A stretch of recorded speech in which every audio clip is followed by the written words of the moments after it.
Ilmdan ikkita odam to'silib qoladi. Bittasi mutakabbir odam, ikkinchisi o'ta tortinchoq odam. Mutakabbir odam, shundan so'raymanmi, deydi-da kibr qilib o'rganmaydi. Ikkinchisi, shuni ham so'raymanmi, deydi-da, oshiqcha tortinchoqlik bilan ilmdan to'silib qoladi.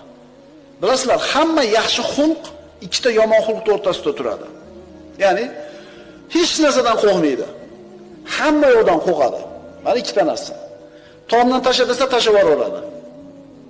Arslonni qafasga kir desa kiraveradi. Bu yomon, bu jinnilik, bu jasorat emas bu. Bu hamma yo'qdan qo'rqaveradi, o'zini ko'lankasidan ham. Endi haqiqiy yaxshi xulq nima? O'rtasi. Qo'rqish kerak bo'lgan narsadan qo'rqadi, ehtiyot bo'ladi, qo'rqmaslik kerak bo'lgan narsadan. Yana qaytarib aytamiz. Har qanday yaxshi xulq ikkita yomon xulq o'rtasida turadi. Biz ilm o'rganishimiz uchun bizda kibr ham bo'lmasligi kerak, oshiqcha tortinchoqlik ham bo'lmasligi kerak.